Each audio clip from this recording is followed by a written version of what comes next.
This one jump is everything wrong with modern day fitness. Okay, not everything wrong, but it demonstrates the problems with the way that fitness is taught and how the movements we learn fail to have any relevance in the real world. This technique, where you swing your arms backwards instead of forwards, is a way that a huge amount of people are taught to squat jump. Some of the top videos on YouTube show this exact technique. And in my own coaching, I've had to help people unlearn this bad technique. But I'm getting ahead of myself, aren't I? What exactly is the problem? Why does it matter which way I swing my arms? And for that matter, why do movements in the gym have to mimic movements that we might use in the real world? Well, let's talk about it. To really understand this, we need to first ask a question. Why do we swing our arms when we jump? I mean, we can jump without swinging our arms, but that doesn't mean that we should. But why not? Well, we can answer that with the help of some modern day wizardry, slow motion. You might initially think that when you jump, your arms and legs straighten simultaneously. But that isn't the case. Instead, you bend your knees, your arms go back, and then your arms actually go through most of the forward swing before your legs straighten. So what's going on here?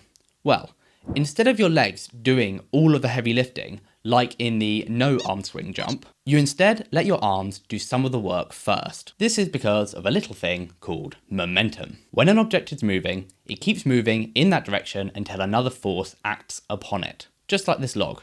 When I throw it up, even after it leaves my hands, it keeps going in that direction until gravity pulls it back down. Now imagine that the log is your arms. When they are thrown upwards, propelled by the force of your bulging shoulder muscles, they keep travelling upwards with the momentum they have. This means that your legs have a lighter load to lift, and it allows you to jump higher.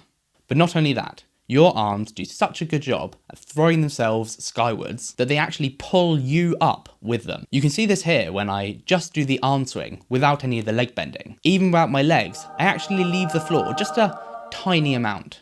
There are a couple of other things probably happening here, and if you'd like to read more about them, then I'll leave a link to some studies and articles about it in the description. But the too long didn't read version is that when you swing your arms, you initially create a downwards force, and this downwards force on the muscles, tendons and ligaments of your legs make them tighten up more and produce more power for somewhat complicated biomechanical reasons. To conclude, big arm swing makes big jump.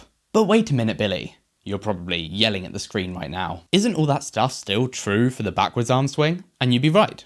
Your arms still swing, and they still have momentum to lift you off the floor. There is a difference though. In an admittedly very small study of 4 people, they tested the standing vertical jump of the male participants. They tested a standing jump with no arm swing, a standing jump with a backwards arm swing, and a standing jump with a forwards arm swing. In the study, both the forward arm swing and the backwards arm swing were better than no arm swing. But forward arm swing clearly had the advantage, producing higher jumps and more jumping power. And to prove the point further, here is a video of me doing all 3 jumps. As you can see, no arm swing produced the lowest jump. Backward arm swing came in second, and forward arm swing came in first. So it's pretty clear that forward arm swings have the advantage when it comes to jump height. But that's only half the story. Now we need to delve into the practicality of the 2 different types of jump. When would you actually have to do a maximum height vertical jump in the what? In the real world? Well, I suppose you might have to do a box jump onto a fallen tree or onto a wall, but most of the time you'd probably just climb onto them. One of the most common times that you'd use it would be to grab something that is above you but out of reach. That could be a fruit in a tree, or it could be the top of a wall that you want to climb over. Either way, it would be significantly more difficult to grab something if, when you jumped, your arms were behind you, instead of, I don't know, above your head?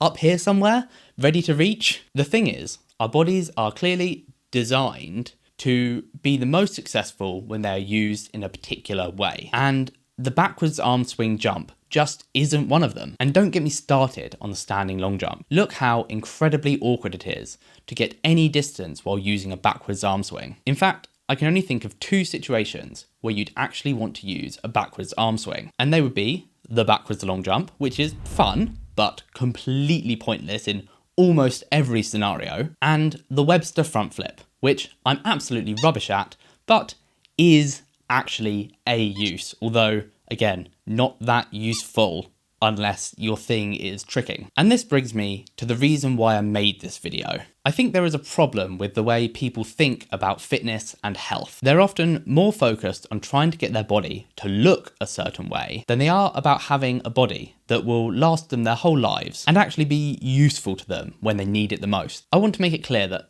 almost any exercise is better than no exercise. But it's often the case that there is another exercise that has all of the benefits and significantly less drawbacks, or that teaches you to move in an actually useful way.